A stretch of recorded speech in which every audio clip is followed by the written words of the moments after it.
Absolutely, Jazz. We're a minute early, but I'm happy to start things. No, we better wait then. We better wait. Hang on. No, it's absolutely fine. I think everyone that's going to be here is going to be here. So good morning all, and thanks for joining the webinar. Before we get started and kick things off, there's a bit of housekeeping that I need to go through. So everyone's going to be muted, as you've probably guessed, to keep background noise to a minimum. So if you've got any questions as we go through, you can just use the chat function at the bottom of the screen and direct your question to the correct person, either myself, Jazz, or Sandeep, and we'll try and work through all the questions at the end of the session. So the purpose of today really is just to share some insight into what we've experienced in the last few months and how we think COVID-19 is going to change the way we all work. TCC's only just over 3 years old, so we're a relatively young company, and we certainly didn't predict having to survive this when we're scribbling out our business plan over a coffee, but unfortunately everyone's in the same boat. Right from the early days, Sandeep and I made the decision to work with a business coach, Jazz from Reach Business Coaching, who we see as a kind of non-executive director. We basically wanted to learn from other companies, and he's played a pivotal role in steering our business to where it is today. We wanted to use today to share some of what he's told us over the last 3 years, and hopefully you'll find it useful. So before I hand over to Jazz in a second, me and Sandeep, after Jazz's session, are going to discuss our working practices and how they've changed, the effects COVID-19 is having on our construction sites, and how we think it's going to affect construction going forward. And obviously this is just our opinion based on what we've experienced to date, so please take it with a pinch of salt. Over to you, Jazz. Thank you very much indeed, Alex. Good morning, everybody. Thank you very much for joining us today. My housekeeping is just going to echo Alex's. Please, could you save your questions, folks, to the end? We have a half-hour slot put aside to answer any questions that people may have. So if you wouldn't mind just keeping them to one side. And when you do have a question, if you go to the chat function and at the bottom, you have the choice of sending the question to everybody or an individual. Could you send it to the individual concerned so that we can make sure that the relevant person sees it? So at the end, myself, Sandeep and Alex will be unmuted and we'll be able to answer any questions that you're firing at us on the chat. If the system crashes, which it has been known to, please guys, just give me 2 minutes to reboot it all and then log back in again. It has happened once already since COVID-19, so it could happen again. So just do me that favor if that happens. Please take notes. You will retain 35% more information if you take notes. Please do that. And at the end of today, I'm going to send you an email with a recording of today. So if you missed anything or you wanted to go back over it, it's there for you. There'll also be a survey monkey in there, and we please request kindly that you participate and you fill that in for us so that myself, Sandeep and Alex can get some feedback. And if we do these in the future, well, we're definitely doing these in the future, but if Sandeep and Alex do them, we can get some constructive feedback on how we can improve, because that's all we ever want to do. And the other thing that will be in that email will be a PDF of all of the slides that you see. So I think that's all of my housekeeping done. So without further ado, let's kick off. So let me just highlight the screen and let's move on. So a little bit about myself. So prior to starting in coaching, I spent a lot of time working for other people, working for some really good managers and working for some maybe not so good managers, but all the time learning. And when I was 23 years old, I was given a fantastic opportunity by my cousin up in Scotland to come and run his bar restaurant. And I had literally just finished university. I had no experience of managing people, let alone running a business, but my cousin deemed me fit to come and run his business. It was a fair-sized business. It was in the mid-90s. It was a fair-sized business. It had about 35 members of the staff, full and part-time. And I obviously jumped at this opportunity because it was going to be a fabulous opportunity. And I went in with all that youthful enthusiasm that we all have when we're 23 years old. If you're not 23 yet, it's still to come. And I jumped in with both feet with no experience whatsoever. And it's fair to say that I made some mistakes. I made a lot of mistakes. I made new ones just for the sake of making mistakes. But every time I look back on my career and I critique and audit myself, I find one thing. I seem to grow the most when I'm making the most mistakes. And that's the point that I'm trying to stress here, that making mistakes is absolutely fine. You see, people have got a negative connotation associated with the word mistakes. Well, look, I'm not talking about massive mistakes that are going to cripple a business. I'm not talking about that. I'm talking about taking a risk every now and again to grow, because if you grow, then so does your business. And we are a direct reflection of our business, whether we're the business owner, we're an employee, whether a senior, whether a junior, it doesn't really matter. If we're growing, so is the business. So what I'm trying to say is making mistakes is absolutely fine. Because remember, folks, you're either growing or we're dying. It's one or the other. And all of our growth comes outside of our comfort zone. It's meant to feel awkward. We're not meant to get it right because nobody knows how to do it the first time. So making mistakes is absolutely fine. Now, the next slide is called the home team. It consists of Angela, my wife, who some of you may have already spoken to, and my two daughters, Poppy and Jasmine. And I call this the slide the home team, but it could also be known as the why. The why. And the why is a question I ask of every single audience I ever speak in front of. What's your why? What's your why? And it's really important in my eyes to know what your why is, especially if we're going through tough times. And it's fair to say that the last few months have been tough for everybody, regardless if we're a business owner or an employee, doesn't really matter. It's been tough for everybody. And I have another phrase that says that nobody fails until they give up. And if we have something that keeps us going, even when we're getting all of those setbacks, because hey folks, does life have setbacks? Absolutely it does. But if we've got something that keeps us in the game, that keeps us crawling forwards every single day, regardless of those setbacks, then surely that must be a good thing. It must be a good thing. It's going to keep us going till we get the result. And the why, by the way, has to come from here. It's a personal thing. It has to have meaning. It has to have emotion. So just have a think about that if you haven't already got clarity on it. What's the reason that you get out of bed every single day? Just for reference, folks, my why is to drive our businesses forward every single day so that we can have more time as a family. Time, T-I-M-E, to us. That's our children spell love, and that's the most important driver to us. So have a think, folks. What's your why? So a little bit about our business. So we started coaching in January 2007, and our vision is to give every business owner a business to be proud of and a life worth living. And for us, it's all about balance. I can show anyone how to make stacks of money, but if it killed them in the process, or they never saw their kids grow up, or they never experienced the things that they wanted to experience in their lives, then what was the point? It's all about balance. It's about a business and a life. So that's what we're all about, and that's what we work towards every single day. So what am I doing as a coach, coaching small to medium-sized businesses, just like some of the people on this call? Well, let me tell you what it's not. I'm not a consultant. My job is not to do the work.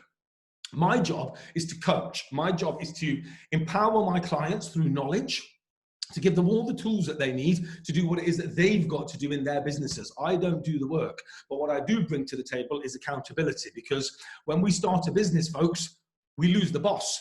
And there isn't anybody above us steering the ship, looking at it and making sure that we're still on track, making sure that we're recalibrated regularly to make sure that we don't go massively off-piste against where we were trying to go. So in a nutshell, that's what coaching is. It's about getting people to work on the business, not in it. It's about getting to work proactively instead of reactively putting out fires. And a big part of what we do is teaching, as I said, about empowering our clients. And for anybody on this call that wants to earn some more, I've got a little nugget for you, something that I learned many, many years ago, and I hold it true to my heart to this very day, and I always will. If you want to earn some more, you have to learn some more. You see, there's an inextricable link between earning and learning. See, if that's your learning ceiling, it's also your earning ceiling. So if you want to earn some more, you have to learn some more. And that's why we're big on education for our clients, giving them knowledge. So I like sharing this slide whenever I do a presentation because I'm incredibly proud of this slide. You see, the first 7 years of our coaching business was in a global franchise. There's over about 1,000 of us around the world. And during those 7 years, we were incredibly humbled and honored to have won a whole stack of awards voted for by our peers in our industry. And the reason I show that slide is because I feel that in our country, there's one thing that we don't do well enough, and that is celebration. It's true that lots of things go wrong on any given day, week, month, or year, but what about the things that go right? How much time do we spend celebrating them? I think it's really important that we don't lose sight of it because it's a really, really nice feeling to have when we're celebrating rather than just focusing on what's broken. So I always show this slide because I'm incredibly proud of it, as I said, because the hard work that's gone into achieving those awards. And just a little pointer for anybody on this call this morning is, well, what things have you done that you haven't shouted about? Because mark my words, nobody's going to blow your trumpet it for you. So make sure you celebrate your successes, folks. I think it's really, really important. Now, my first section is going to be on mindset. And that affects every single one of us through good times and through bad times. And we have a set of slides called our generalized principles I'm going to go through with you. And generalized principles mean that they apply every single time. They apply in every walk of life. They're like gravity. It's an irrefutable law of the universe. So we have to understand that these generalized principles impact us in business and outside of business. And the first one I want to talk to you about is participation. Giving things a go. Warren Buffett, the third wealthiest man on earth, says the only difference between him and the other investors is he gives things a go. Now, does Warren Buffett always achieve the right results? No. But when he does, he makes stacks of cash. But when he doesn't, in his own words, he makes stacks of learnings. But when he sits on his hands and does nothing, he makes absolutely nothing. And this is so true in every aspect of life. It's about showing up. I know it's a phrase that's used by a lot of these personal development gurus. It is showing up and giving things a go. Now, it isn't true that we always get the result that we're looking for the first time. It just doesn't happen. But it will happen if we keep engaging and we keep participating and we keep showing up and we keep trying things. Another example I'll use with you is the ripple effect, that there may be another consequence of your action at 90 degrees to where you originally aimed. And so it's really important that we show up, we participate. And in this current climate, there are opportunities out there if we look at things through the right lenses. Unfortunately, too many people contract and go into their shells and try to ride it out. I'm not saying that's wrong or right, by the way. But what I'm saying is there's masses of opportunities. And if we get out there, we try something, we send an email, we pick up the phone, we call somebody that we don't think is going to be there, but they are, or whatever, things may just happen, and sometimes not necessarily where we expected them to. So participation is a very, very important generalized principle. Now let's continue. Anybody that's got kids on this call, especially teenage children, will understand this slide. I know the two worst words in the English language when it comes to preventing learning. The two words that when you utter, you actually shut down your brain to any other learnings. And if you've ever read a book more than once or watched a film more than once and picked up things the second, third, fourth times that you didn't get the first time, that's because you stayed open to it. And the reason I always share this slide as a generalized principle is because what I want you to think about is how many times have you just thought, well, I know this, and you then shut down your brain to any other potential learnings. It happens to every single one of us, by the way. So just become more aware of the I knows. How many times are we missing out on another 1% of improvement by closing down because we already know? If that situation appears at any stage today or any other aspect, just change the languaging ever so slightly to isn't that interesting, because what that does is it keeps the brain open. Okay. Now, remember, you're going to get these slides, and if there was one slide I would encourage you to start learning and start to stick up and start holding yourself and your workplace accountable to, it's this one. And it's about that line of choice, that blue line that's going across this slide, that line of choice that we walk along every single day. Because in life, things don't always go according to plan. And when they don't, unfortunately, too many people go into the red zone below the line. They start blaming everybody, they start making excuses, and they bury their head in the sands. But when you're doing that, having what I call your pity party, what are you actually fixing about what's gone wrong? Nothing. And what you're actually doing is wasting your number one asset, your energy. So it's really important that when we're down there, we realize we're not fixing anything. And what I'm going to introduce you to today is the choice. Is the choice that whenever anything goes wrong, the healthiest and wealthiest question we can ever ask of ourselves, not even the people around us, just ourselves, is this. So what am I going to do about it? Not us, not we, not them. No, what am I going to do about it? And I think that's an incredibly powerful lesson that I'm not expecting everybody to get straight away. And that's the beauty of sending the slides to you. You can maybe have some time to contemplate on that, because if you spend more time above the line, I guarantee you, you'll be healthier and wealthier for it. It's a lifestyle choice. So maybe start asking yourselves a question every single time something goes wrong. Instead of looking for 360 degrees of solutions around us, how about we look in here instead? Because this is the bit that we can control more than anything else. So what am I going to do about it? Above the line behavior, folks. As I said, feel free to print these out and start conditioning your behaviors to stay more above the line. Now, here's an interesting mindset. Fun. Some people might not think that's a business concept or a mindset, but it is. And I think it's really important, especially in tough times where we've all been stressed, that we don't forget that people can see, customers and clients can see a smile even down the phone. So it's really important that we do release some of that tension, especially as the senior people or the owners are on this call today. People take our lead, folks. So if you're stressed and wound up, guess who everybody else is going to follow? I'm not talking about unprofessionalism. I'm not talking about doing cartwheels in the office when people are on the phone or shouting and swearing. I'm talking about just introducing a smile on people's faces, because it's incredible what that knock-on effect has. So ask yourself a question. When was the last time we had some fun in our business? Now, I said above and below the line was the second most important concept I could ever share with you. By far the most powerful one and the most important one is this one: the be times do equals have. You see, most people have a rough idea about what they want to have, and most people have a rough idea about what they need to do to have what they want to have. But the bit that I ask you to consider is the left-hand side of the equation. Who is the person that you need to be in order to do what you already know about doing to get what you want to have? It's the left-hand side of the equation that's more important. Now, people say to me, Jazz, what does that mean? Is that about hugging trees and getting in touch with your inner self? Well, to some extent, it is. But the way that I want to explain it is this. I want to explain it through some numbers, because this is very important. It underpins everything about coaching. And if you did physics at school, you'll know that mass times velocity equals momentum is a formula. And the be times do equals have is nothing more than a formula. And what I want to do just for a minute or two is just to use numbers to really stress this point, folks. I really want to stress this point. Why the left-hand side of the equation as we look at it is so important. And the scenario that I want to share with you is a salesperson. Professional salesperson, they've always done sales, but they've moved to a new environment. They've moved to a new industry. Let's say it's IT for argument's sake. So they've done sales, but never in IT before.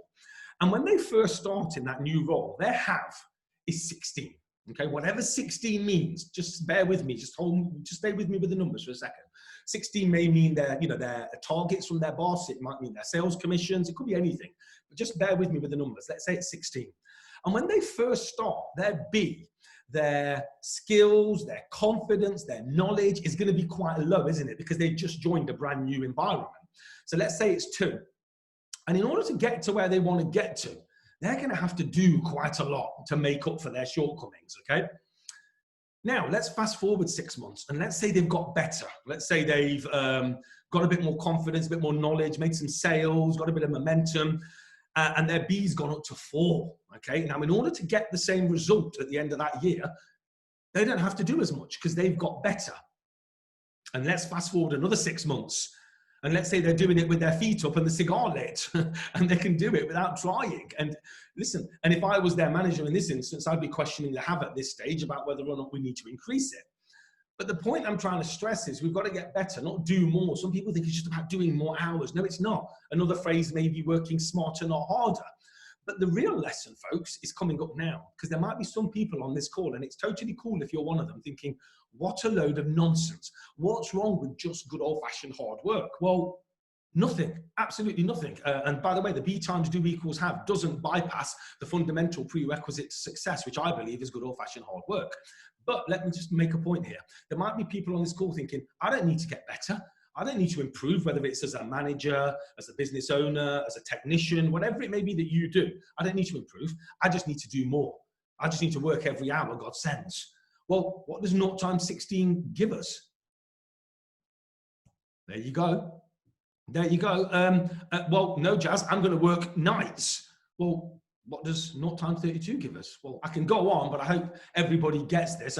Hopefully there's some QSs on the call that will be able to work that out through the numbers. But guys, it's about making your life easy. Even just putting 1 or 2 points on the left-hand side of the equation will make your life infinitely easier. So ask yourself a question. When was the last time you got better? And listen, you might want to keep the do at 8 as in the first example, but if your B went up to 8, well, now you're going to get a lot more than what you would have got originally with the 16. So the B times do equals have, it's all about us getting better, not doing more, and it underpins everything about coaching, okay? Now, final mindset, well, the final generalized principle I wanted to share with you was this one. It's all about perturbation, which is the phrase that I use when I'm describing pressure. Human beings experience pressure.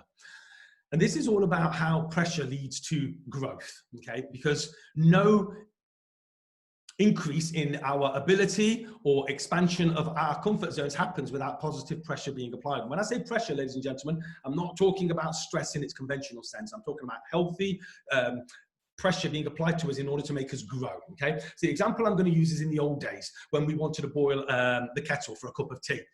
We didn't have electric kettles then, so we had to put water in a pan on the stove and we lit the gas. And that flame, that gas, that heat, is applying heat to that water in the pan. And that heat is pressure. It's pressure.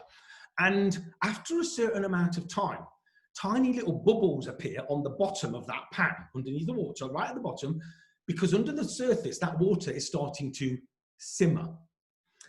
And if we keep the pressure on long enough, at a certain point, that bubble is going to leave the bottom of the pan, it's going to rise through the water, it's going to come to the top, and it's going to pop.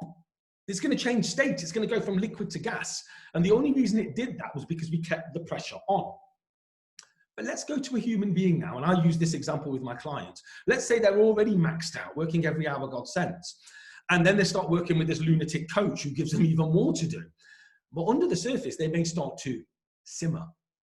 And the challenge that we face with a human being is that they can walk into a coaching session one day and say, I've had enough, I'm stopping, turn the heat down, I'm going back to exactly where I was before. And that's the crying shame, because then no change will happen, no evolution of us, none of our development will occur because we've cooled and gone back to where we were. And now you may think of situations in your life where you've been through that, or you may think of people around you, especially if you're a manager, of people going through perturbation. Normally it's symbolized by great releases of emotion, whether it's crying, whether it's banging the fist on the table, whatever it is, there's a massive release of emotion. And if you can just keep people in the game for long enough, i.e. keep the heat up just enough for the bubble to reach the top of the surface and pop and change state, then that individual will have grown. So it's really important that we embrace what perturbation is. I mean, how are diamonds forged? Through tremendous pressure being applied. And that's all about us and our growth and our personal development. So recognize what perturbation is, embrace it, put yourself in a state of perturbation to grow. And consequently, you will develop and move to the next level, okay? Perturbation, a fundamental prerequisite to all of our growth and development. A couple of quotes I want to share with you before I move on to the next section, which is all about time. For things to change, first I must change. And I alluded to it earlier on, that this is about looking inwardly. We can waste so much energy, we can waste so much time, valuable time, trying to finger point at other people and say it's your fault, you need to do. But actually, we can't influence any of that. It's a lesson that every single one of us, myself included, needs to continue to reinforce on a daily basis. If you're not happy with a certain aspect of your life, it doesn't have to be business, it could be your health, your fitness, whatever it is. The only person that can make a change is you. That's it. There is nobody else. It's not the government, it's not your spouse, it's not your kids, it's not your boss, it's nobody. It's you. And if you want to see a change, you have to make a change. You, nobody else. So for things to change, first I must change. This has had, probably out of everything I've taught, the second most profound effect on my life. Okay, for things to change, first I must change. I mentioned it earlier on when I was talking about above and below the line. It's just a reinforcement of that. What am I going to do about it? Not you, not us, not them, me. This is about taking responsibility and accountability for what's going on in our lives and not blaming other people. And the final mindset thought I was going to leave you with was this one. Most of us have heard of Einstein's theory of insanity, doing the same thing and expecting a different result. Here's another take on it. Change nothing, nothing changes. It is the definition of insanity, getting up every single day and thinking something's going to change when we're just rinse and repeat, rinse and repeat. Something has to change. Okay, so remember, these slides are coming to you. Have any of those resonated with you? I'd love you to let me know so that I can maybe continue those conversations with you and go a little bit deeper with you. But you're not going to get them totally straight away, folks. Print them out, refer back to them and see how they can assist you, because that's what they're there, they're tools. And if you don't use tools, if you leave them in the toolbox, they go rusty. So take them out, print them out, make them visible and refer to them on a daily basis, because I promise you, whether you're a business owner, employee, it doesn't matter, they will help you, okay? So that was mindset. It's one of the first things I teach when I'm coaching a brand new client. And the second most important thing that I've got to master with a new client is their time. And most people say it's your greatest asset. Well, I disagree. I think it's our second greatest asset, because I believe our number one asset is our energy. And it's very important that we protect our energy and we look after it, and we protect it from people that are trying to take it away from us. So look after your energy. That's all about our health, our well-being as well. You know, our physical health, our mental health, our diet, our hydration, our exercise, our reading, our meditation, our time for ourselves, all of those kinds of things. Look after them, because they are all vital inputs to our energy reserves. But the thing that I want to talk about is our time. You see, a wise person once said that you can make £1 million in your lifetime and you can lose it, but there's nothing stopping you from making it back in the same lifetime. But once you've spent, or more than likely wasted, a second of your time, it's gone forever, which is why time is more valuable than money. And here's the thing, we all get given exactly the same amount of time every single day. So how come that some people use it better than others? And that's for me anyway, down to their relationship with time. So in the first instance, folks, just ask yourself a question. What's your relationship with time? Are you easy come, easy go? Are you okay to let people waste half an hour of your time? And I'm not talking about being rude and telling people to go away and being abrupt. I'm just talking about having a healthy respect for your own time and that of others. And the phrase that I use with my clients is to be ruthless with your time.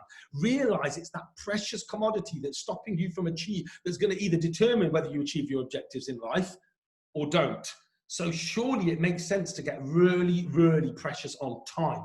And I mentioned mindset earlier, and a way of really understanding mindset is by making people aware of what their current predicament is. And one of the tools that I use is the time zone, in order to help people understand where their time is being used, more likely wasted. And the base level of this zone, this pyramid, is distraction. Okay, these are not urgent and not important tasks that we engage in on a daily basis, distractions. And in a recent study, folks, if you're not already sitting down, I strongly suggest you do. It was found that 65% of our working day is lost to distractions. I'll repeat that in case you think you heard it wrong. Nearly 2/3 of the valuable resource that we have available to us to achieve our objectives is lost because of distractions. And for me, it's in the zone, doing something really complicated, because you guys do that complicated stuff, whether it's buildings, drawings, numbers, all that kind of stuff. And somebody says to you, what would you like for lunch? And you say, oh, can you get us a sandwich, please? Thank you. It's not that. It's now where was I? And it's the inability to close a task fully that is the biggest killer to our working day. And we have to front up to this, because it is affecting every single one of us. Distractions. And what they found in a more recent study is that on average, we are distracted every 11 minutes. Every 11 minutes. And this is probably the scarier thing. They found that on that, when you've been distracted, it takes you an extra 23 minutes to get back to where you were. I hope this is resonating with people, because it's absolutely killing our ability to achieve our objectives. So we've got to kick back on the distractions, okay? So where do they come from? Well, typically they come from people in three guises, either emails, phone calls, or face-to-face. So let's go through them and let's see if we can give you some hints and tips on how you can better manage your time. So let's talk about emails first. I've got one of my virtual hand grenades coming into this webinar right now. And it's something I say to everyone I coach. Switch off your emails. Yes, I know you're all on mute, but I can probably hear your sighs and your gasps of amazement that I actually said that. Yes, I did say that. Switch off your emails. Check them 3 times a day, or 4 if you can't manage that. Let me tell you what will happen if you do. Well, actually, let me tell you what won't happen if you switch off your emails and check them 3 times a day. The world will not stop spinning on its axis, I promise you. Because if you're one of these people where you're working away and the email icon flashes and you're compelled to go to it, you look at the email, you realize it's spam or junk, and you delete it, and then now where was I? Well, you've already lost. You've already been distracted. So surely we've got to put into place something that stops that distraction. And here's the thing, if this is throwing you so far out of your comfort zone because you can't dare to imagine letting a client down, I'm not talking about that. See, you can mitigate that. You can enhance the customer and manage the customer sensation by having an out of office that pings back every time and says, I check my emails 3 times a day. If it's urgent, please call me. If not, I'll answer it at 8 o'clock, 12 o'clock, or 4 o'clock, whatever the times are that you say. Or you can have it in your auto signature. My most successful clients are the ones that discipline themselves around this. And by the way, here's what I find. When you do this, your clients or your colleagues turn around and go, hey, I'm going to try that. That's a brilliant idea. So, you know, at the moment, what we do is we're working the lose-lose, everybody loses, and we've got to find a win-win. We've got to find a win-win from somewhere, and that comes from switching off your emails. Now, as I said, it's very hard, and some of you might not be able to trust yourself to do that. So for those of you that are the senior people on this call or the owners, you may have to make an executive decision here and say, right, okay, we're going to ask our IT company to to switch off, send and receive, and only switch it on 3 times a day, for argument's sake. That means that we can still work on emails, we can still draft them, we can find old ones, but we're just not going to be distracted by that deluge every single second of every single day. But in the first instance, if you think that's too extreme, switch off your email, just try it for an hour, because, you know, if anyone's on this call now that was around before emails, how on earth did we do business then? It still happened. We seem to have all become conditioned to say that as soon as the email comes in, I've got to jump. And that is not us being in control of our time. That can't be sustainable, folks. So have a think about emails and how we reduce that distraction. The other one is people. The second one is phone calls. Let me go through that one first. Now, if you're doing an important task or a detailed task that's going to require intense concentration, switch your phone off. Or at least put it away from you. Don't have it anywhere near you. A lot of people say to me, Jazz, when I go and do one of what I call the £500 an hour jobs, I've got my phone on silent. Yeah, brilliant. And then your biggest client's calling you and you're looking at it going, but Jazz said ignore it. And you do, but then your biggest client leaves you a voicemail. See, now you're distracted. You've lost it. You're going to have to go and listen to it. So keep the phone away from you. Only for certain periods. I'm not talking about all day, okay? But the other one is people. People cause distractions. So who can relate to this one, folks? Have you got a minute? Have you got a minute? Let me ask you a question for those of you that can relate to that. How many times is it ever just a minute? It never is. And I find this one incredibly destructive because it's multifaceted in the amount of people that it affects. So for those of you that are managers, for those of you that are leaders of people, even more so, because here's the thing. Every single time one of your people come to ask you a question, is it not true that 95% of the time they already know the answer? Absolutely. And what we've done is we've created this culture of a safety net that says, I won't think, I'll just ask whoever. Now, the reason I say this is multifaceted in the people that it affects is because not only is it taking your time, the other thing is that it's stopping your people from thinking. See, we may all have a couple of 24-carat nuggets under our noses, but because we're not letting them think and grow and develop, because we're answering their questions every time they ask, then we're never going to let them realize their full potential. So as managers, we now have to ask ourselves, what are we going to do in order to change that situation? And the best way I can advise anybody to deal with this situation is through better questions. So the next time someone comes up to you with a question, you answer it with a question. You say, so what do you think you should do? Or what did you do last time? Or what did you do when I wasn't here last time? You know, let's get people thinking. So not only does it stop them from coming to you, because it will, because they'll start to become reconditioned now to start thinking for themselves, but it will also allow them to grow and develop. And as we said earlier, if people grow, then so does the business. So again, at the moment, we're playing a lose-lose where everybody loses. We lose our time and our people don't think and grow. We're looking for the win-win. So as managers, for those of you that are managers on this call, start asking yourself those questions. How am I going to kick back on those distractions? Which, quite rightly, we created for the right intentions. We created them because we didn't want our team to struggle. We didn't want to have a negative impact on the customer. And I'm not talking about letting people gamble away with the keys to the vault. But I'm talking about a healthy culture that gets people to think for themselves. So distractions, how are they affecting you on a daily basis? And what are you going to do about it to kick back? Now, the next one is a delusion on the time zone. This is things that are urgent, but you've classed them as not important. These are, important projects that need to be done, which you think, it's all right, I'll do tomorrow, or whatever it may be. We're all in a delusional state at any given point in any day, okay, but it's not as bad as distraction. The urgent and important is the next part of the zone, and that's the demand. That's us doing the do. This is us doing the technical aspects of our job on a day-to-day basis, whether it's managing people, managing clients, doing technical work, admin, accounts, whatever, on-site work, whatever it may be, that's us there. And then the real bit where the magic happens is the zone. The not urgent, but important. The not urgent, but important. This is where I have to take my clients. This is where the £500 an hour jobs happen in the zone. This is working on the business, not in it. Now, some of you might be on this call thinking, well, I'm not the business owner, but let me throw that back at you and say, well, what things could you do then that would free up your time? How about starting to document some systems and processes or automating some systems and processes that would make your life easier to give you your time back? Well, is that worth £500 an hour jobs? Of course it is.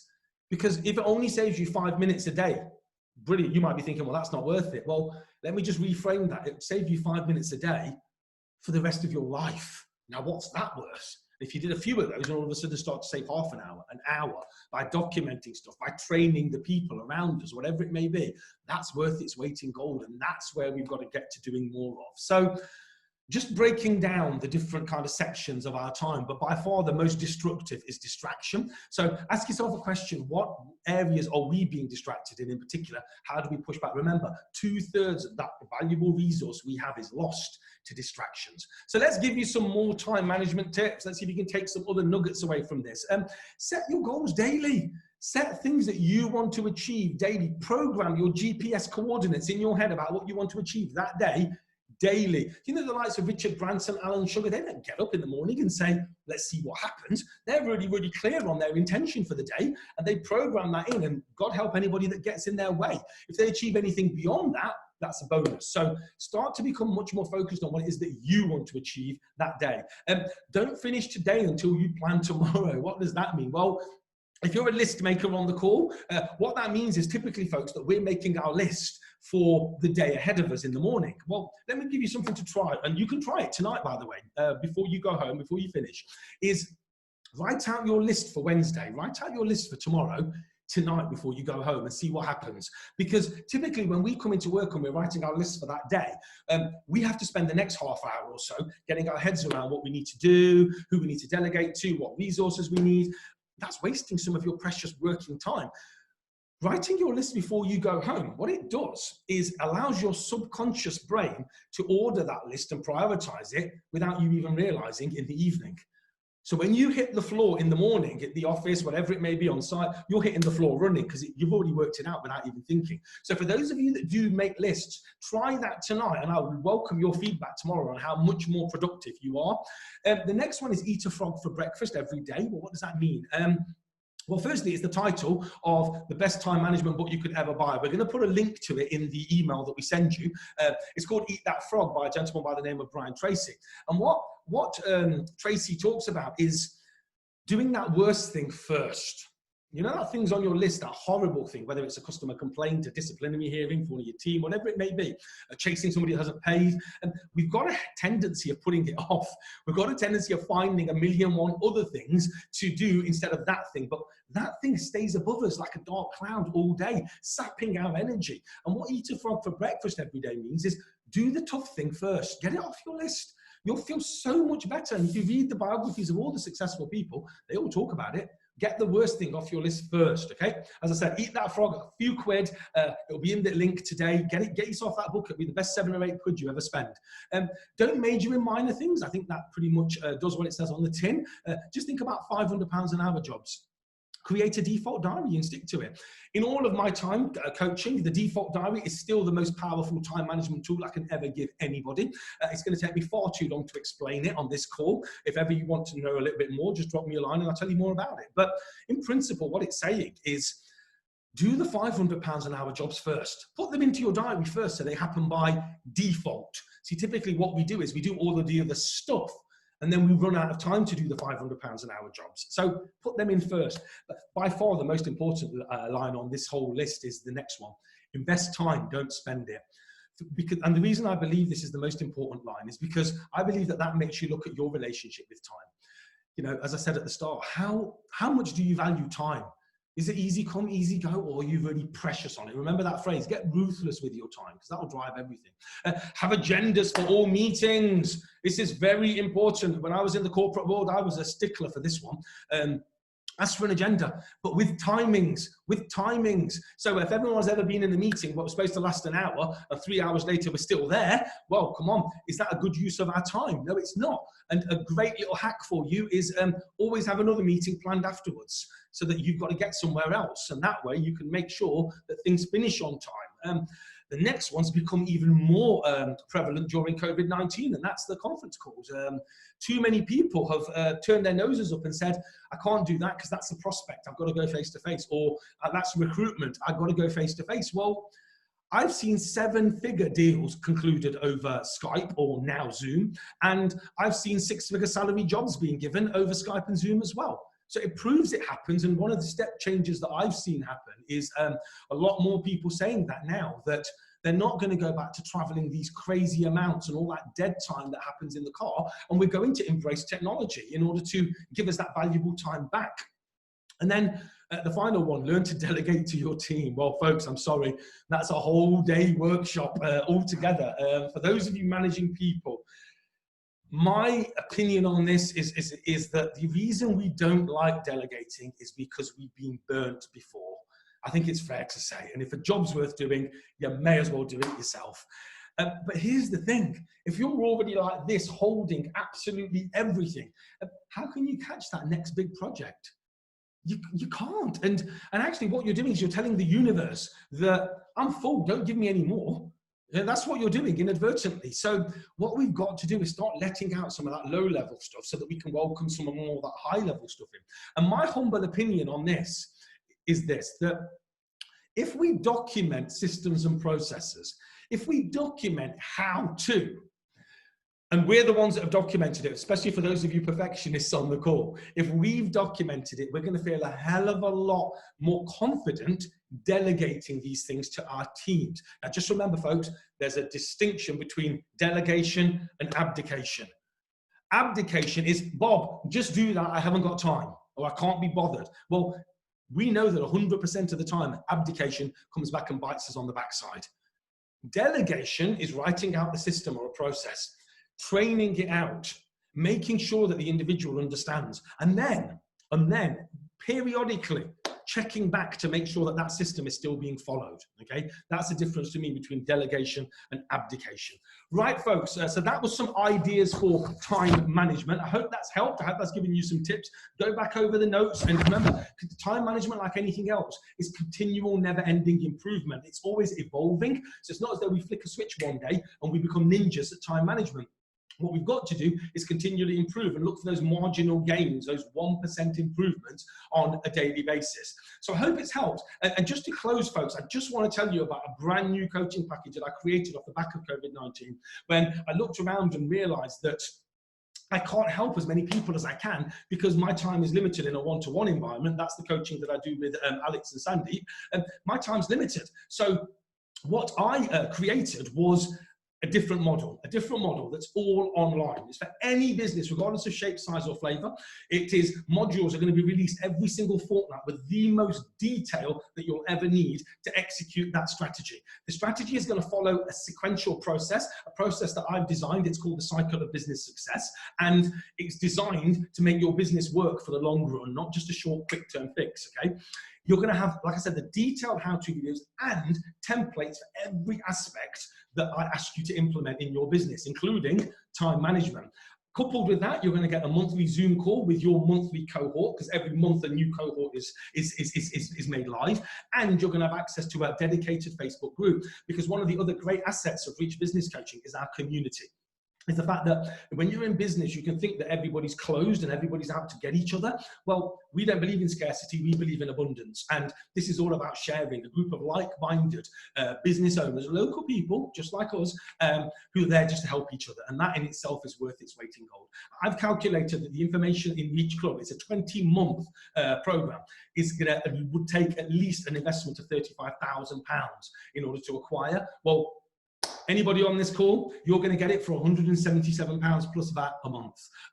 It is, for me, an absolute game changer in business coaching. There's nothing like this out there that gives you the how. Everybody talks about the what and the why, but for the first time at your fingertips, at a time that's convenient to you, you're going to get the how to do this in a sequential manner. Okay, and just to take away any risk, you have the first month for £1 just to check it out. There's no contract, there's no minimum term. I don't recommend you drop out, you follow it through, but you're going to go through every aspect of building a business that's fit to last. Now, at the end of today, I'm going to be on the call with Sandeep and Alex answering questions, and we can talk more about that, but you'll get more information where to access this on the email. And I believe that Angela has also just sent everybody on this call a link to a landing page that's going to tell you a lot more about it. So, that's my slot finished, folks. I really, really want to thank you all for taking the time to be on this call with me and to take on board anything that I said. I hope you've taken value from it.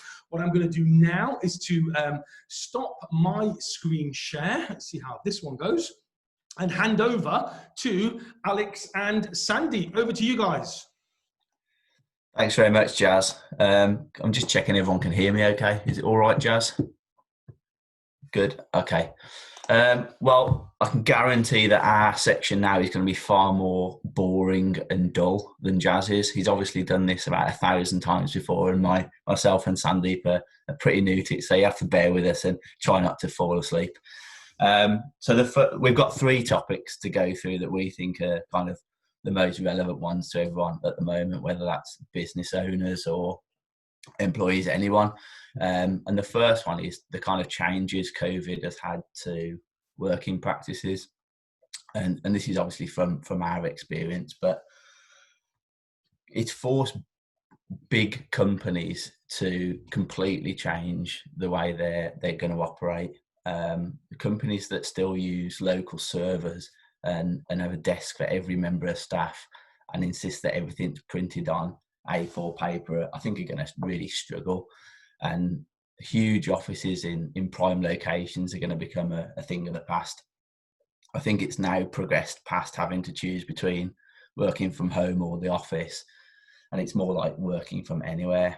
And this is the new norm, and it's what companies, everywhere around the world now need to embrace. But I think one of the largest barriers we found to remote working and embracing it is having trust in your employees. And our view from the outset was, if you can't trust the people that work for you, you've either got serious trust issues that you need to deal with, or they just shouldn't be there. And I think big companies are going to have that ringing round their heads at the moment, because it's so important. Trust is just everything. And we were really fortunate when we set the company up, because we utilised like cloud-based computing and Microsoft Office 365 right from the outset. So I think it was about a week before Boris he told us to all stay at home, we actually made the same decision, and the transition from us all moving from Birmingham to working remotely was pretty much seamless.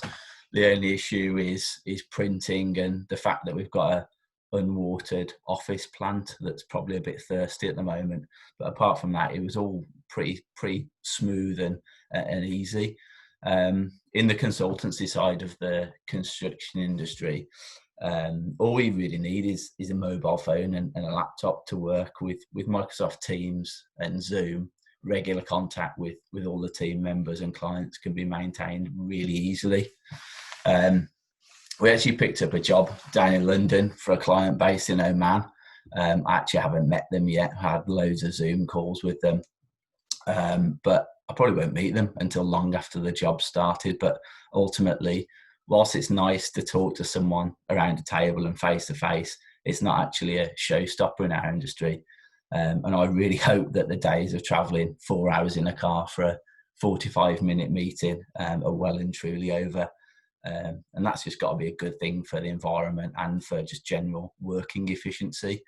As Jazz alluded to earlier, the amount of time wasted travelling to and from meetings is just eye-watering, and on the whole very unproductive unless you're on the train.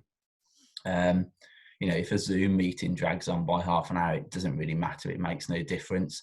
But if that same meeting was down in London, you know, you're going to be stuck on the M25 for 2 hours, and that's an absolute nightmare. So I think remote working is going to change the construction industry, and I think a lot of big companies are going to be forced to alter what they perceive as normal.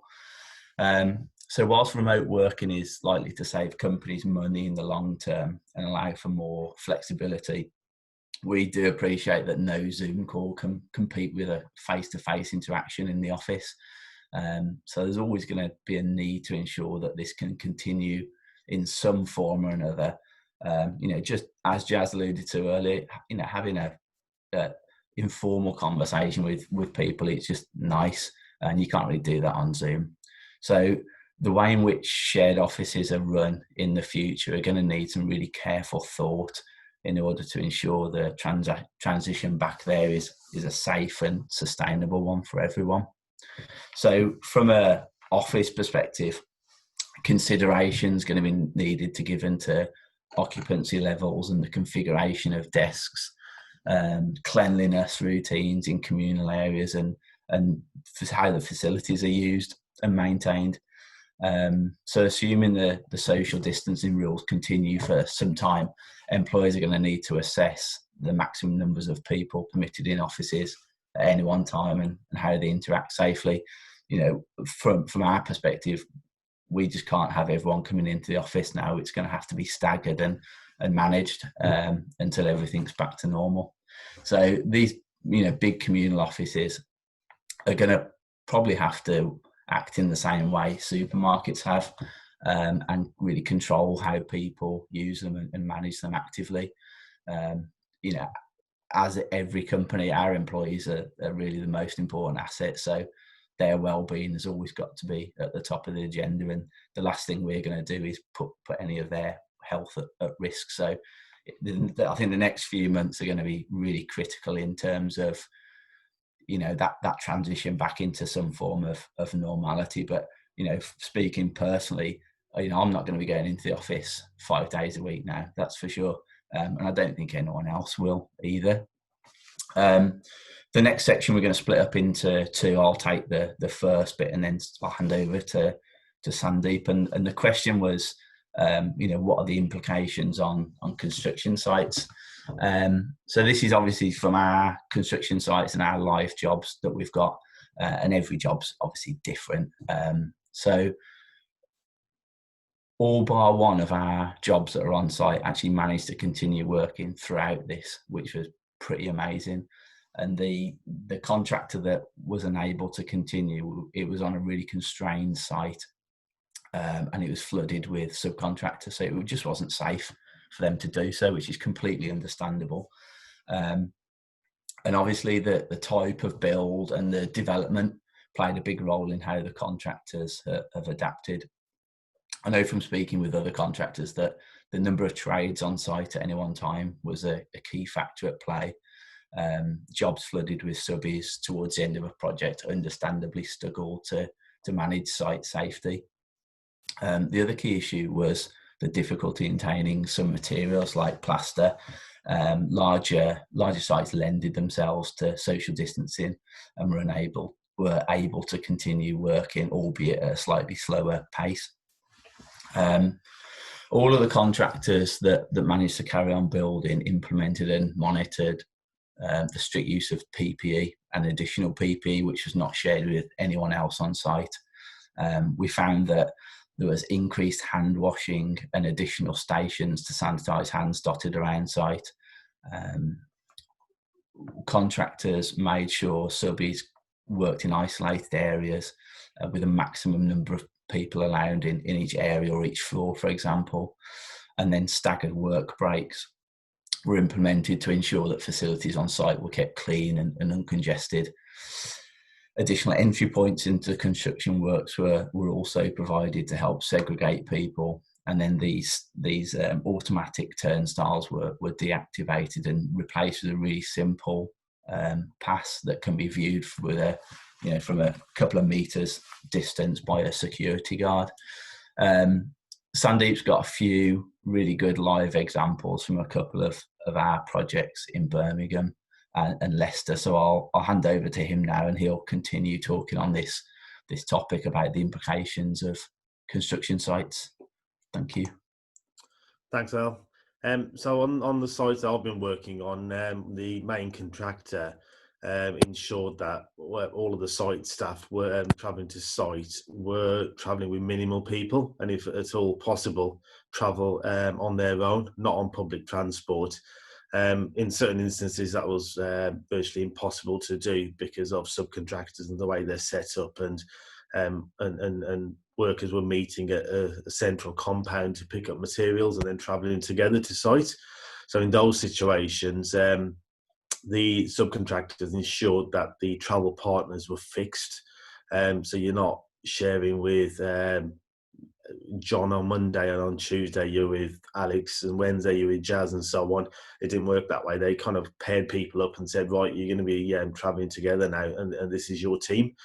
Subcontractors ensured that the ventilation was increased and windows are open at all time, and they avoided sitting face to face.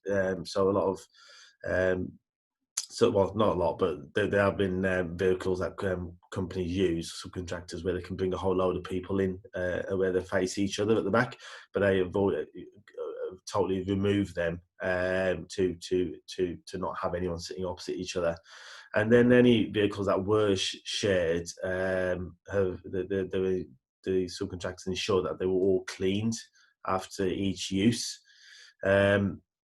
And then those subcontractors who were travelling to site together, where possible, though the same people were then paired up on site for tasks. So if bricklayers were travelling together, then the team of 2 or 3 who were travelling together would always work on site together.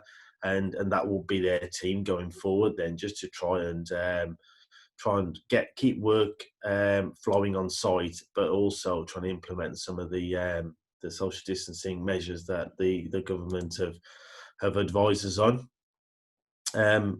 Some of the sites they tried to reduce the frequency of deliveries as well, so try and get a larger order if possible, to prevent deliveries constantly coming to site and add the risk of potentially contracting or passing on COVID-19. In our project meetings, there were sections on COVID-19 and what measures the contractors were taking to continue the works, and they were giving us updates on procurement, any issues they've got with material or labour with their supply chain, and then lots of productivity whilst complying with the government guidance, and any issues that the main contractor would have with any of their staff being furloughed and what potential impact that could have. So by discussing it openly, it just enabled in the short period of time we have had to work together collaboratively and just get everyone to buy in and to help where we can, because there might be something that we picked up from one site that we can share with another contractor on another site, because we do get to see quite a lot of different sites, and every contractor have got a slightly different way of how they have been tackling what we're going through at the moment. So it has been good, and I think it has brought a lot of collaborative working in this situation, which is really positive. And the construction industry generally does work together, but there are times where companies do get a little bit on the defensive side, particularly when the suggestions put forward. But in this situation, it's been really fantastic. Everyone has very, very much with open arms welcomed any suggestions. I think it was the day before I read that Ballymore have employed a COVID-19 compliance officers on their site. So they're going to have dedicated people who walk around sites and have a look and make sure everyone's adhering to the new working practices on site. So if people are breaking the rules, then there will be consequences, and that's a great way of enforcing that, because when people are on site, sometimes they can either get a little bit relaxed, or some people, as we know and we've seen in the news, just aren't taking this serious. So it's a great way of implementing that. And then I also saw on Construction Inquiry yesterday that Balfour Beatty have set up what they're calling a new normal task force. and they've come up with innovative ideas for working in a post-COVID construction world. And this sort of task force that they've set up, they've come up with more than 450 ideas, which is fantastic. So hopefully we'll start seeing more and more ideas trickle through, and with having these larger companies sharing what they've learned and what's working well, it'll help the sector as a whole. So that's probably between me, Al, and everyone at TCC. That's kind of what we've noticed about the implications of construction sites as a whole. I mean, sure, people have got their own experiences, which are probably different from ours, but these are what we've seen in the last 8 to 10 weeks. So the next topic we're going to talk about was the current and future implications on the construction and property sector. And there's various articles and various viewpoints, and there's a lot of doom and gloom out there. But what we've whilst reading a whole load, we've kind of extracted what we feel is quite relevant and food for thought on some of it. So I think it was at the start of May or end of April, KPMG stated that in their view the GDP is going to fall by about 8% this year, with the hotel, restaurant, pub, cafe sector down as much as 30%. However, their view was that the public sector is likely to grow circa 5%, and generally in a downturn, the governments do focus heavily on public sector projects, and we have, in all fairness, seen quite a lot of investment already before any downturn, and with large projects like the HS2 Hinkley Power Point, where at any point there was circa 3,000 construction workers on site any time.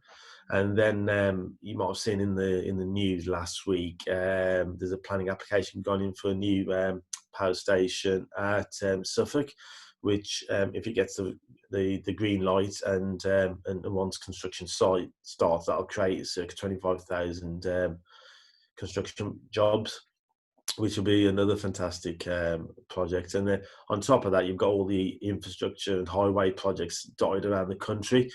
And you probably noticed in your local areas as well, there've been a lot of repair work on the roads, which has been great. No better time to carry out repair work on the roads than now, although I think my road's been forgotten all about. But the government did do a survey in the first quarter of April, and their view was that a quarter of all construction firms had suspended works, which was very high and not unexpected really with what was going on, whilst everyone was getting their head around how we're going to work around it. And they also, within that same study, found that 80% of companies reported a fall in turnover, with a similar proportion of companies furloughing their workforce.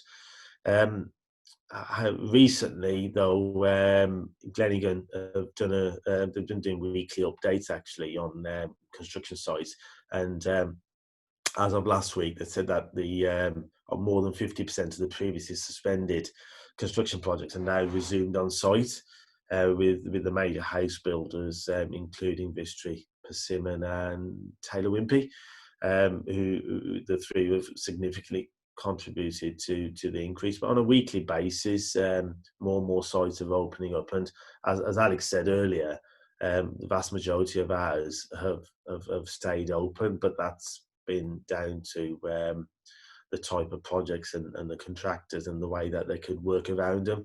Productivity obviously was dropped whilst they were understanding the full implication of how to work around the social distancing measures, but nevertheless they've continued, and hopefully in the coming weeks we'll get a lot more of the sites reopened up again. Also saw in the Office for National Statistics had stated that the construction output had fallen by 5.9% in March, with steeper declines predicted when April's data is released. But as of yesterday, the April data hadn't yet been released. But that's a real fact, and I don't think it's going to be a surprise to anyone really, with knowing what's happened in the economy in the last 2 months or so. There's been a gradual improvement since the easing of the lockdown restrictions, and our view is that we'll get most sites back up and running again, although productivity may not be as, or most likely won't be as good as it has been previously. Again, which should be no surprise, but if we can all work collaboratively and everyone shares their ideas, then it just gets all our sites back up and as close to 100% efficiency as we can get. The other stat I read was about the new starts, where there was another survey done, and there's been a 61% reduction in new start construction projects compared to a year ago since the start of the pandemic, which is a massive number. But again, not surprising, and hopefully in the coming months that percentage can be dramatically reduced as the market starts to get more confidence in new working practices and what we're doing, and that they are working. And on top of that, the number of cases or deaths are dropping on a daily basis. So fingers crossed we can get through this as quick as possible with not too many more deaths. The immediate pipeline, however, does remain very strong, where on average there was nearly 1,500 planning applications that have been published on a daily basis over the last week, which is only down by 6% on an average daily number prior to the COVID lockdown, which shows quite a lot of confidence in the market, where developers are still submitting planning applications because they know we are going to come out of this, and there is going to be a whole load of projects with planning consent and then eventually ready to go. So that is actually really positive. On the flip side of that, we've in our experience we've seen quite a few of our projects in pre-contract where funders have gotten nervous and they've just stalled projects and just waiting until the dust has settled and they can reevaluate where we are before pushing along with things again. The good news is they've stalled and they've not cancelled. So we're hopeful in the coming months they can be picked back up again. And we've also heard that some funders are considering new developer clients, and they're working with the ones that they've worked with in the past. And that's just another way of funders managing their risk profile. And I think going forward, they'll probably the funders will probably get even tighter with the construction projects that they lend to. And no doubt they'll want developers to put in more money of their own. However, like in every downturn or position of where we are currently, economy-wise, there's always opportunities. So developers who have got access to funds will be able to pick up a whole load of sites, including some distressed sites. But that's just the economic cycle, and it's something that's repeated in history, where every 10 years or so we have a bit of a drop and then pick up again. So unfortunately, that's just a harsh reality of the economic cycle. In our view, the office stock market is going to change considerably. Feels that there's going to be more of a requirement for smaller offices, as Alex mentioned earlier, with companies not requiring larger offices. So I think they'll be more geared towards tenants' well-being and amenity spaces required. So a good a good example that's actually very close to us is we were about to sign up to a new office at the end of February, start of March. And one of the key things that we were looking for was what additional amenity space were the landlords providing. We didn't want an office where you walk in, it's just bland, just plain white walls, and we got to kind of decorate it up ourselves because A, we didn't have time, and B, we haven't quite got the imagination for that either. And we wanted something where we've got access to other facilities to help our team, because we appreciate that there's more to just a nice office, and we were the office we were going to sign up to had a lovely cafeteria area, a number of breakout areas, and they also they had external people coming in to do various activities. So the yoga classes on, I think it was Mondays. They had a chef come in and teach people how to make various dishes. And they had evening events, and they had a real community feel within the building, because there's a whole load of other smaller to medium-sized businesses there, and it wasn't just startups. There were actually some large established companies there who had just taken a quarter of a floor. So, and we feel that that's how a lot of the office landlords are going to have to adapt going forward, as there's going to be a lower requirement for office space. But only time will tell. And we also think that the housing market, the design is likely to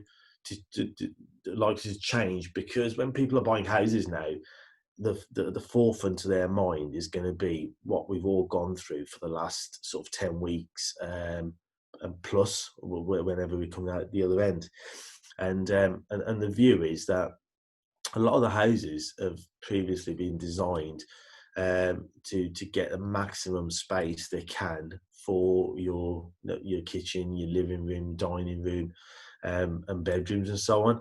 But we think now that there will be some changes where there's going to be dedicated office space, and it could be a very small space. It could be just something simple as underneath a staircase where you've got a pull down desk, but just a dedicated area where people feel that actually that can be my office.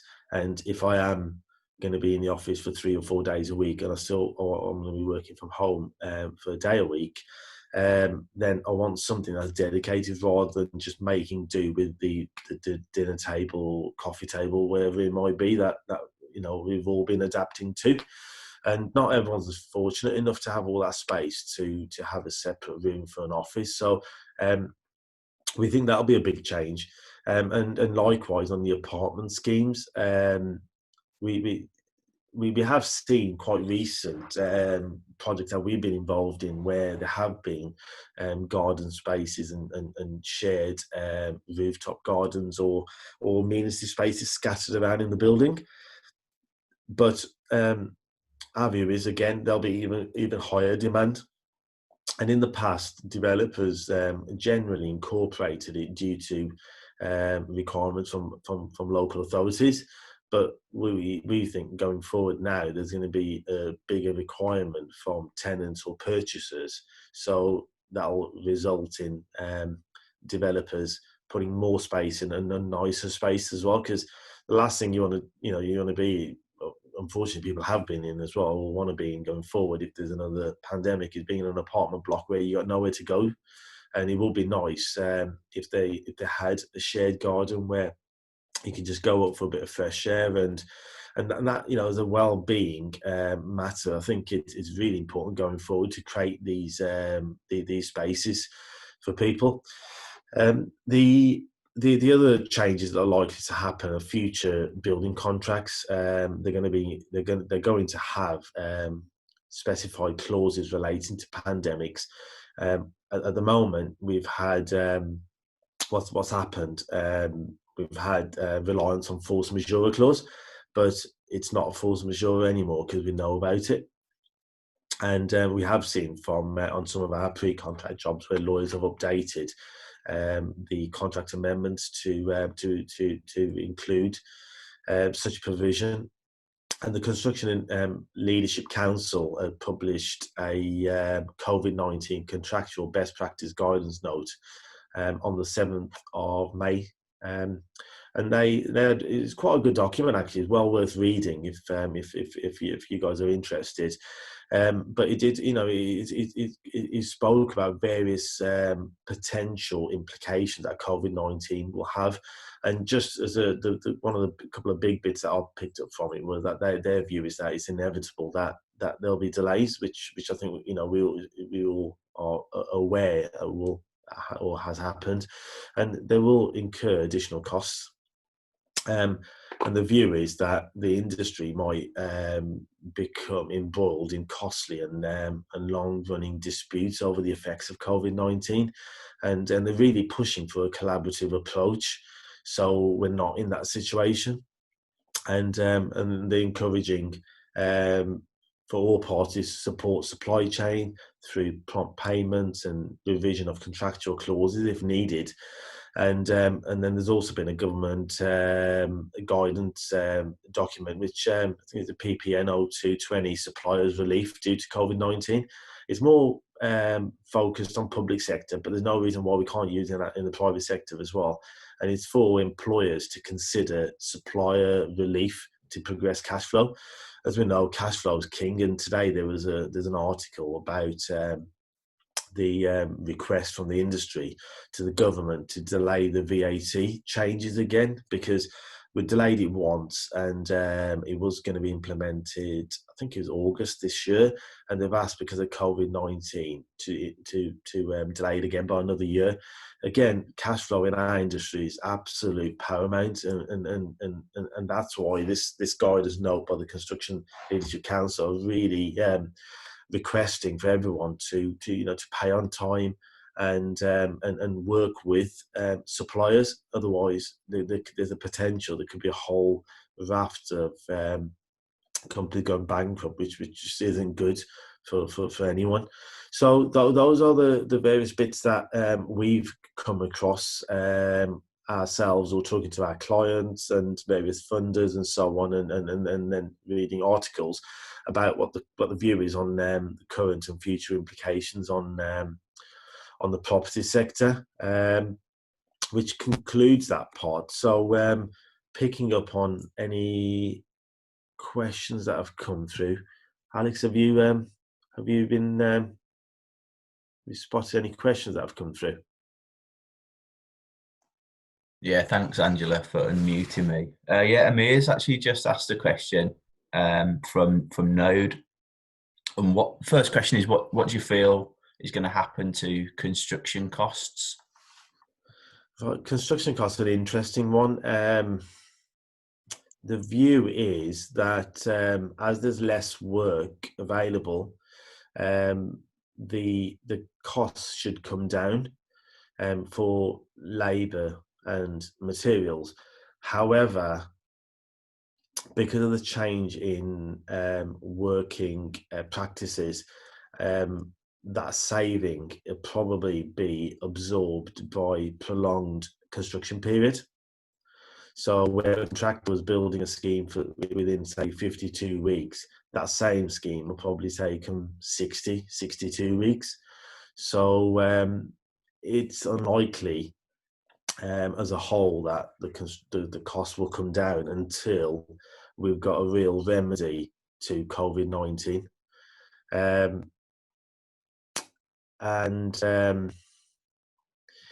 Yeah, but again, that's just that's just our view, isn't it? And has there been any published data on this? I don't think there has. BCIS have certainly revised their forecast, and they have said, I think, for the next year or so, there is going to be the 10 price index is a minus figure. I can't remember what that figure is from memory.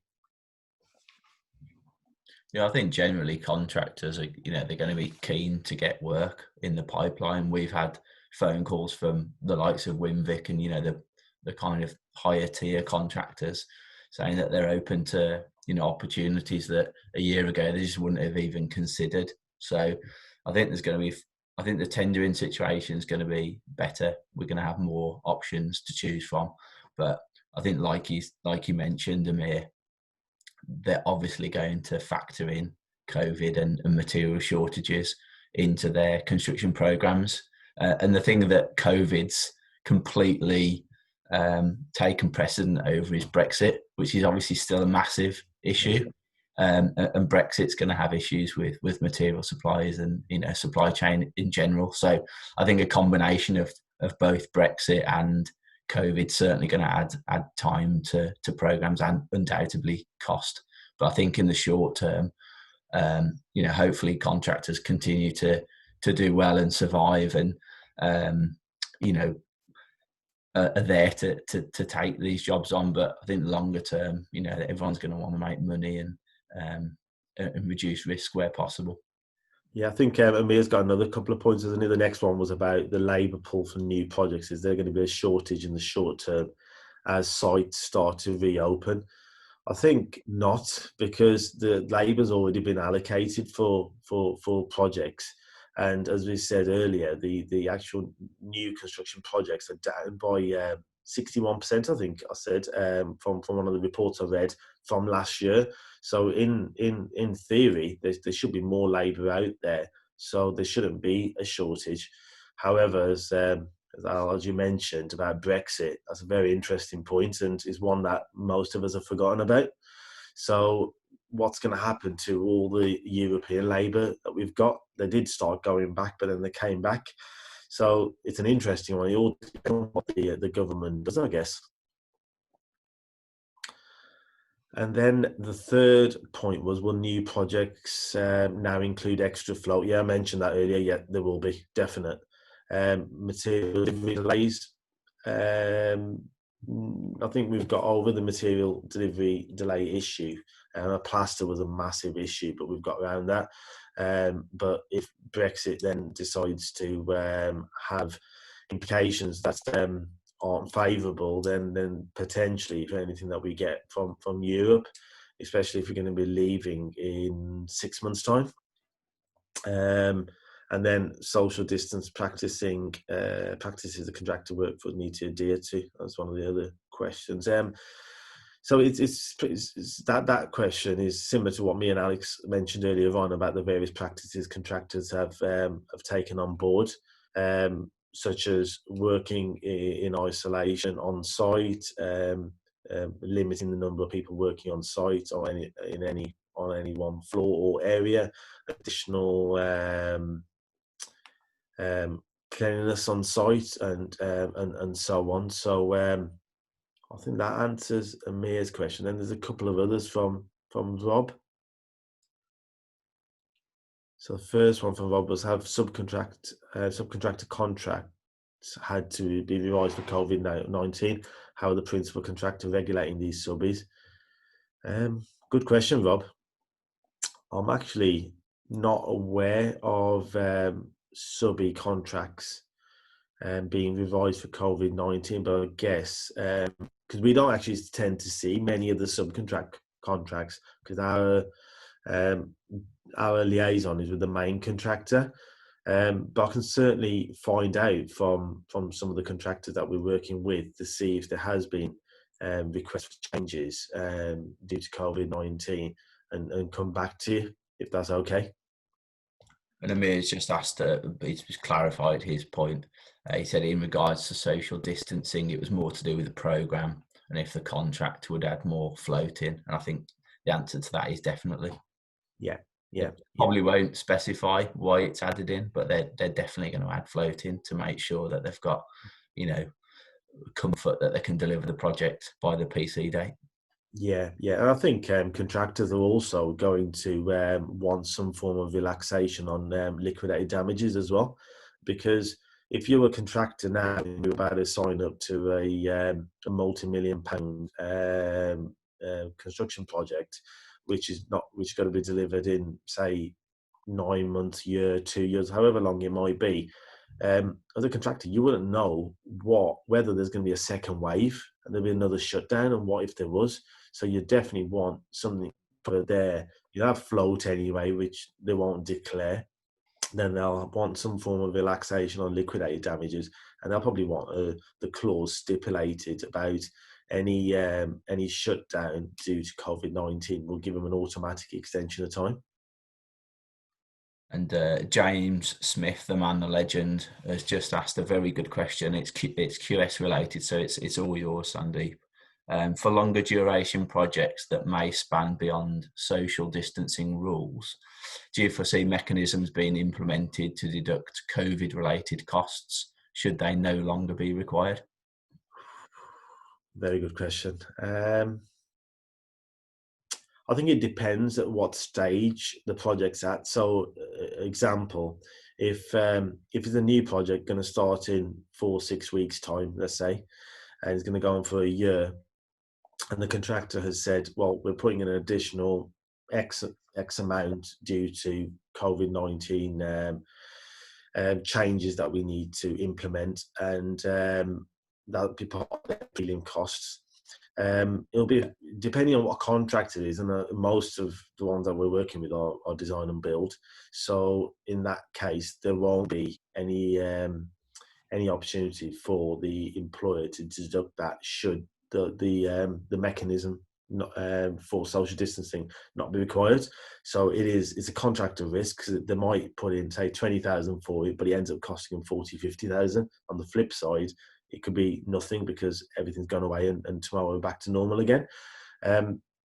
So that will probably be fixed. On a situation where the job's on site and the employer has agreed to share some of the costs with the contractor, working collaboratively in that situation, if in a week's time they don't need to implement all those changes, then yeah, I think the employer will rightfully request that money is given back to them.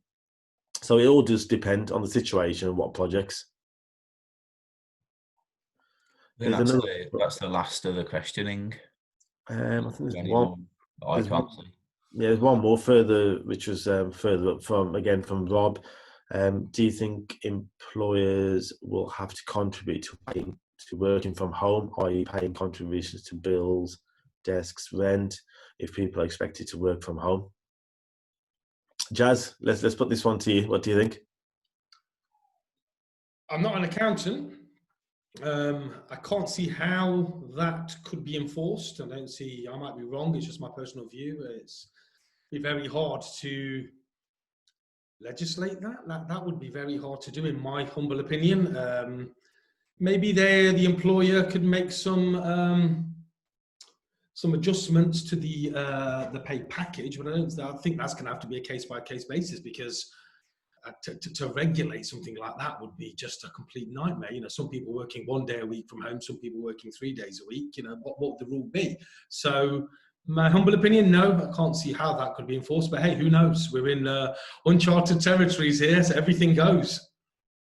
Yeah, it'd be a very difficult one to manage and control. I mean, stuff like mobile phone bills is easy, but when you're into how much power you've used on your laptop and lighting for 3 days, it's nominal. But in fairness, if we're asking employees to work from home, there's it's probably justified to a certain extent, in my opinion. Yeah. How that's managed, I've got no idea. I've actually just had a question from David. He said, thanks for taking your time to share your thoughts. In the COVID world, what are the advantages and disadvantages of a small agile consultancy when compared to a PLC? I'll take that one. Yeah, I think there's from our point of view, it's quite clear. I think the advantages are we can make very, very quick decisions. So as an example, when we knew at the early part of March that COVID was actually becoming a real issue, and it wasn't a repeat of SARS or MERS, where it was more affecting Asia, and we knew it was rapidly going around the world, me and Alex literally in half an hour we made a decision that we're going to just close the office and everyone can work from home. There was nothing more to it. We didn't have to go to a board. We didn't need to have a round of meetings with various, other board members or discuss the pros and cons. We just knew that the safety of our team was paramount and everything else was second. So, and everything, as I think Alex mentioned earlier on, everything that we've got set up, we've been very fortunate where it made very little difference other than the printing, because we've got a commercial printer in the office, and even we have tried to reduce the number of printing we do anyway. So everything that anyone needed was on their laptops. So for us, that was a real big advantage. I think disadvantage in some ways will just counteract with that will be in a PLC, you'll get a lot more people to get different viewpoints who may have been through similar situations before or different problems that they can put their thoughts forward for, and they've got more heads and more input into a strategic approach to what they do. And I think that was why, as Alex mentioned right at the start of this, it was so important to have a Jazz involved with us, because in a situation like this, we do pick up the phone and say, Jazz, this is what we're thinking. What do you think?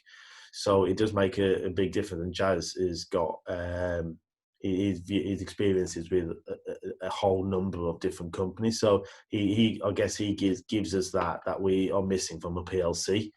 And then the other advantage is compared to a PLC, we haven't got that huge overhead.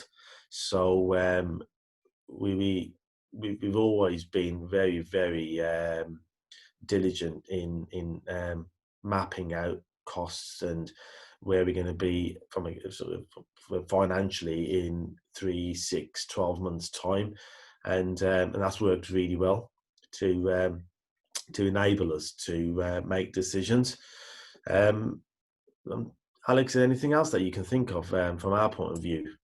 Yeah, I think you've probably spoken about the advantages of a smaller, more agile company over a PLC, but I suppose the big disadvantage possibly is the fact that bigger clients are probably going to rely on the larger consultancy firms because they're probably seen or perceived to be a little bit more stable financially, and there'll be more comfort giving a job to a larger organisation rather than a relatively new consultancy firm. But I think it's obviously the big PLCs have got a lot of mouths to feed and expensive offices, and that's only sustainable for a certain amount of time, whereas we can probably last a bit longer if that makes sense. Yeah, and Jazz, from your point of view, because that we've given our experiences, and from you're working with a whole host of different companies, aren't you? What is there anything that you think that we've missed out there as an advantage or disadvantage in response to David's question? You answered all of them. You've answered all of them. And just from my perspective, my opinion is small and agile every single time in any economic cycle, small and agile. We're not waiting a month. We're not waiting 3 months for a board meeting. I think I remember when this happened, what you referred to, Sandy, we were on the phone and I can't remember what the day was. We just had a conversation and it was done. And I did that with multiple clients. We haven't got layers of politics to deal with, chains of commands to have to navigate. We can make decisions. And that's my preference every single time.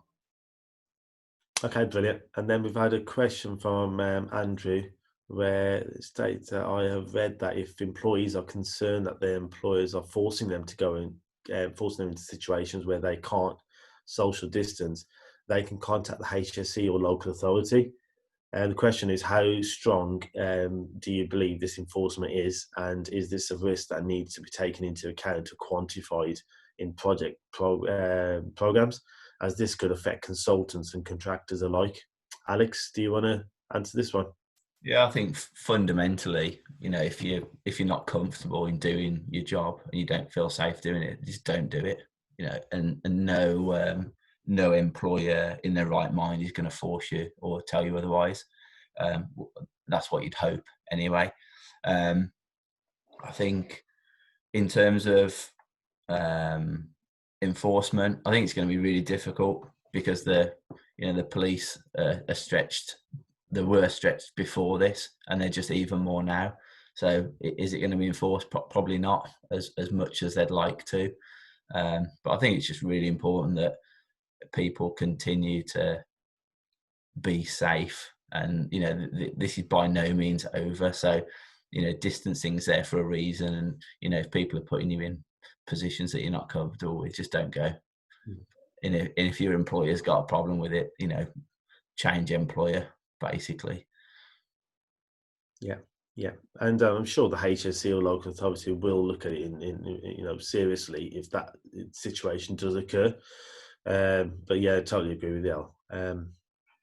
Paul stated that he runs a joinery subcontract business, and so far they haven't had any specific clauses placed into their subcontracts reference COVID-19.